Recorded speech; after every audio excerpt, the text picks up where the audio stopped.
Do you know, some bonsai you work on because they're popular, like say this juniper, or challenging, like this hawthorn, or indeed interesting and colourful like Japanese maple. But you know what? There are some trees that just stop you in your tracks, and do you know what? Today, I'm not going to do any complicated styling. Instead, do you know, we're just going to appreciate this incredible species. I'm going to show you why this makes such an incredible addition to your bonsai collection and indeed your garden. But I warn you, there is something you must know if you want to grow this in your bonsai collection.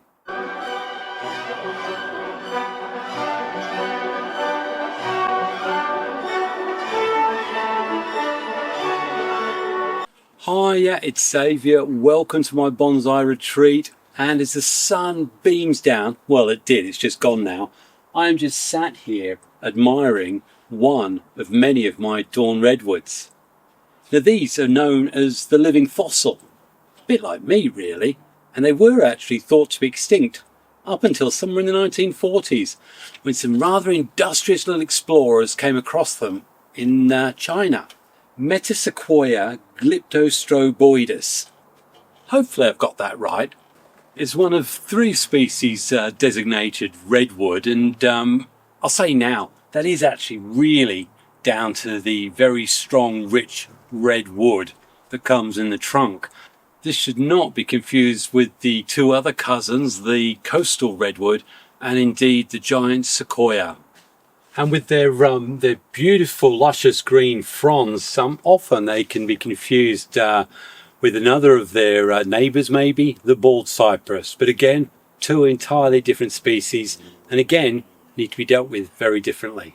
Now, like the larch, it's considered a deciduous conifer, so it will lose its fronds as we move through into the autumn time, unlike the coastal redwood and indeed the giant sequoia, which are evergreens. Probably the biggest thing to note, certainly in most of our warmer climates, but even in the UK, is they love what we call wet feet. They like being in wet, boggy sort of areas.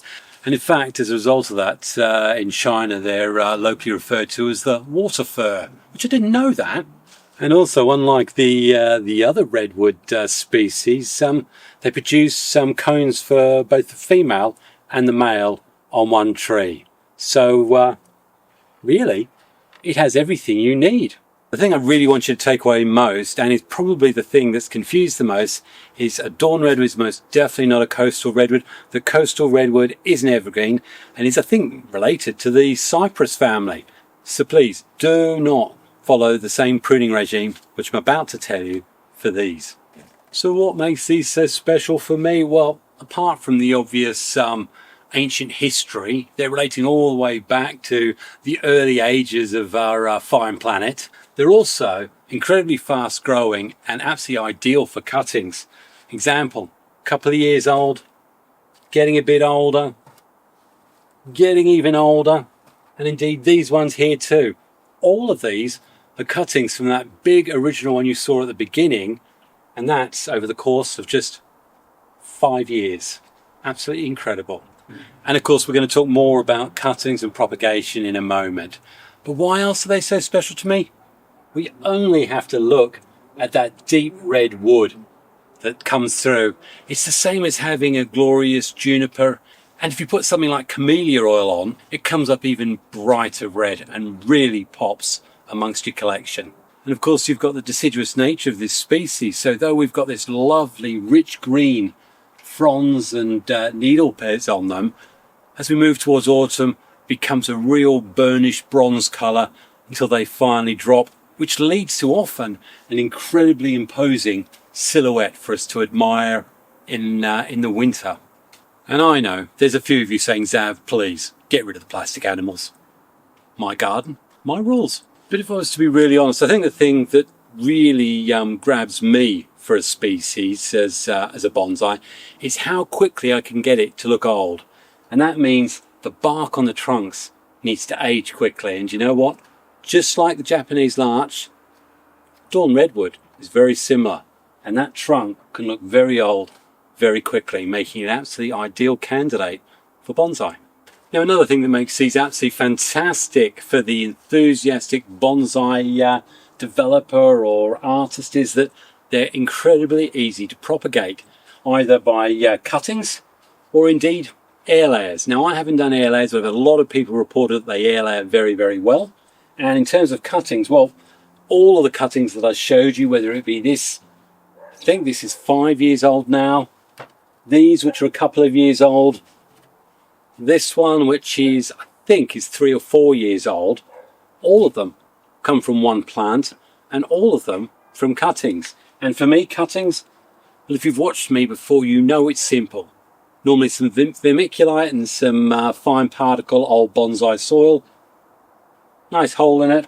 Ideally, the best time for me is late winter when I'm removing shoots that I definitely don't want, or indeed sometime around mid to late June, early July. We're a bit late, but indeed all I would do is pick a frond that I'm not that happy with, like this one, and then just remove the lower fronds so that you've just got little 2 bits there. Probably just carefully pluck away the rest of the needles using either a hormone powder or indeed a hormone gel.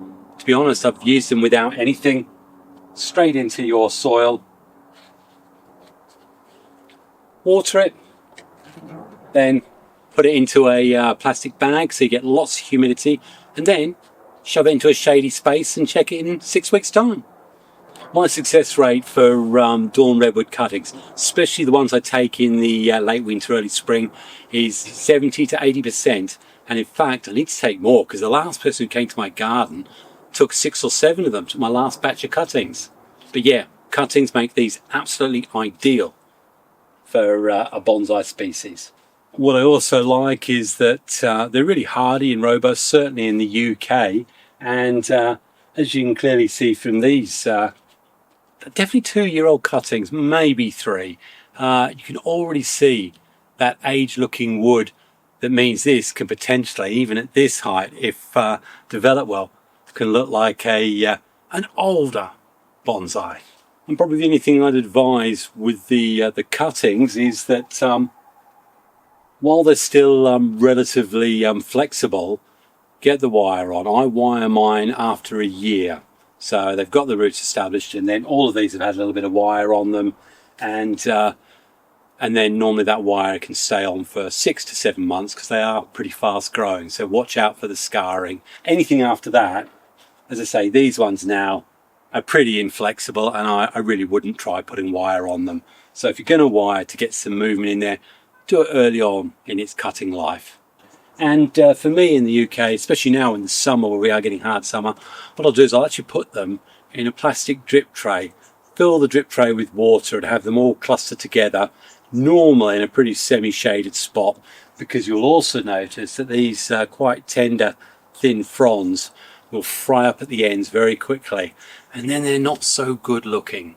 Now the second thing, and the thing you've probably heard me most go on about in previous videos, is the golden 3 points for pruning, because we do want to try and get a usable second flush. But 3 conditions have to be met before we can do that, and on top of that, we really do have to have a pretty long and decent summer. The first is that the frond itself has to have gone from green to what we call a rusty ruby red or slightly brown color, as you see here. That indicates that the shoot is actually lignifying and the tree is starting to designate this as a branch or a future branch. Second, there needs to be some bifurcation, i.e. these fronds have now formed out. Thirdly, we need to see the signs of buds. Dormant buds here and here. We've got dormant buds here and here. So this now is ready to be pruned. I can remove that one. That will then promote those 2 buds to send out fronds here. So again, if I'm looking at my little forest group, again, all my cuttings makes it so much more enjoyable and rewarding. Here's the new frond from this year, lovely brown colour. Follow that up, we've got bifurcation here, here, here, and indeed at the top looking in, you've got little buds at each of these points there, and this is right at the top of the tree, so I'll cut that off there. Now if we have a lot of sun and it's still early enough in the summer, normally not much later than mid-July, then that will cause those buds to activate. They'll send out new shoots, new fronds, and you need those to actually harden off. They need to start the lignification process, and it'll keep it through the winter period, when apart from that it drops everything else. And to that end, Dawn Redwood can be quite frustrating, and I'll be the first one to put my hand up and say the last 2 years I've actually struggled to get that second flush to hold on. And the good thing about Dawn Redwood is, even if it doesn't hold on, every year they will send out shoots always from the bases or the junctions, and if you just leave it, it will also bud out profusely. And indeed, this is what I mean here. You'll often see this in the same way that you get with a lot of your deciduous, your maples. There's always lots of little buds that are popping up all over, normally centered around the trunk. You have to stay on top of them. So if you don't want this long shoot here or these ones here, then you can keep these as future branches, let them grow out, and hopefully the tree will keep them for next year. Or indeed you go, do you know what, let's not give the time of day to these ones. Let's remove them and tell the tree to concentrate on this area here.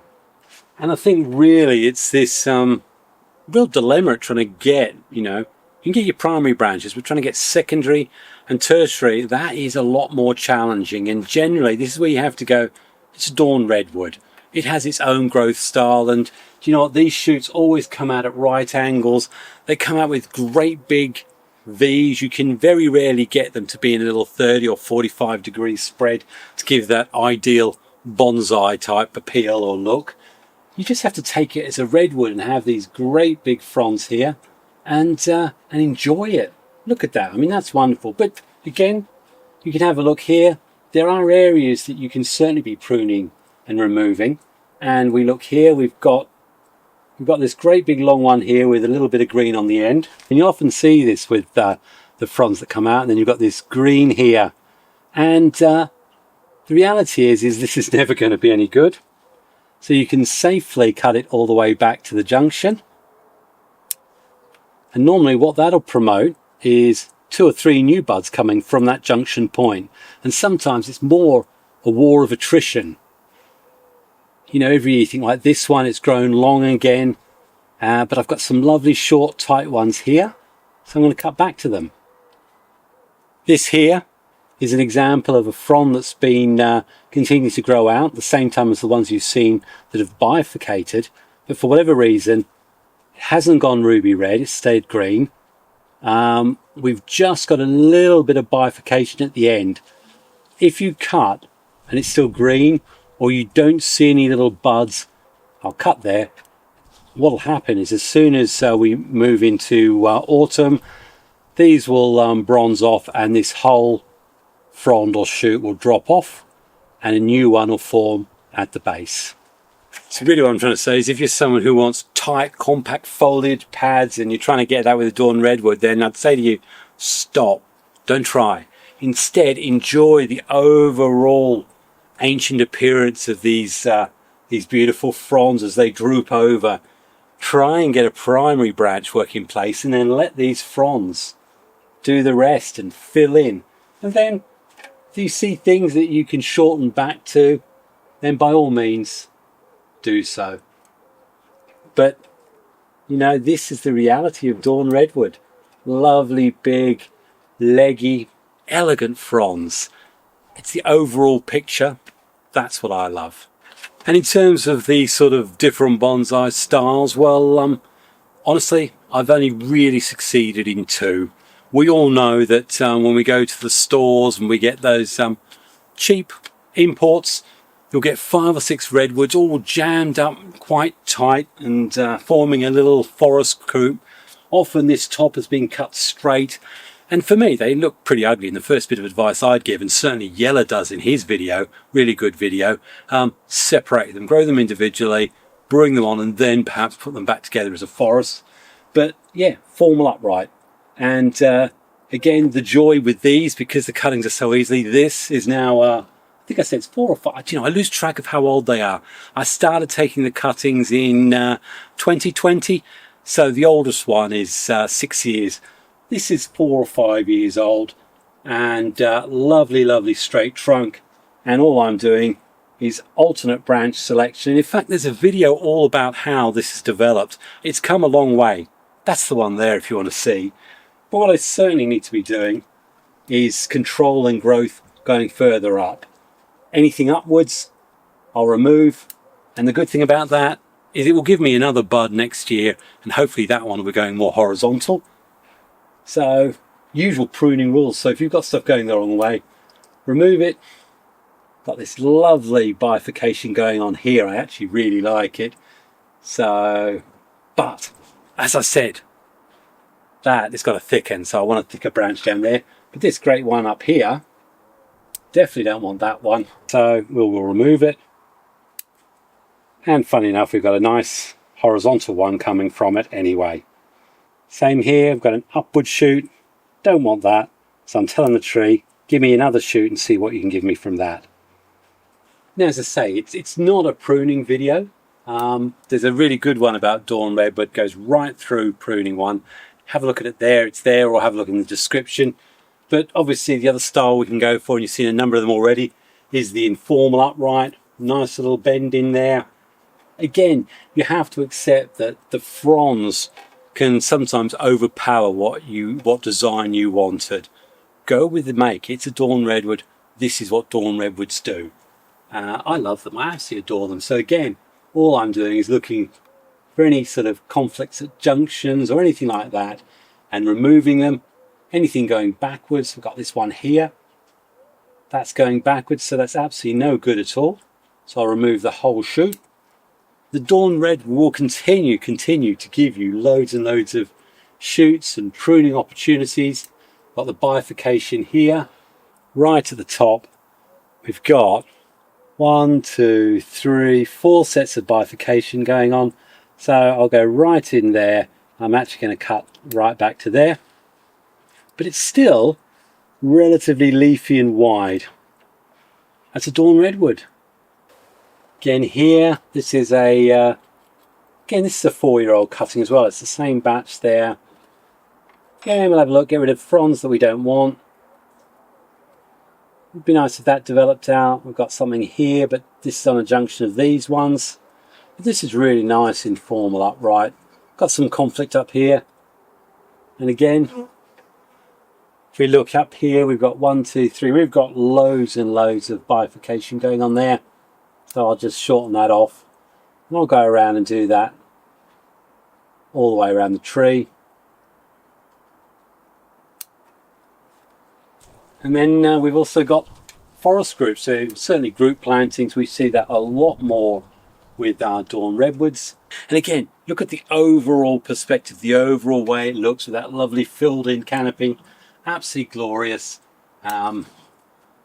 Shorten it off, and as I say, if you don't get the shoots where you want them, it will give you new buds each year at the base, and you can just cut back, start again. They're fast growing, so at some point it's going to give you the shoot you want. So perseverance is definitely the way with your Dawn Redwoods. Now honestly, I haven't tried doing Cascade or Literati, and certainly not Clump. I don't know. Anyone else out there done something different with their Dawn Redwoods? Please, I'd be interested, and more so, I'd love to see pictures of your Dawn Redwoods. I absolutely love them, and I'd love to be able to share them with other people during subscriber photographs, which we must have one coming soon. So send me your pictures. The email address is in the description. I definitely want to see what your Dawn Redwoods are doing. But this, gosh, I absolutely love this. I think the most remarkable thing from my perspective is this isn't just about growing a bonsai. We're actually growing a reminder of something that grew a very, very long time ago. So hopefully I've shown and said enough to whet your appetite for a Dawn Redwood if you haven't already got one. And if you need more encouragement, that's definitely the video to watch. Otherwise, happy bonsai. God bless. Cheers.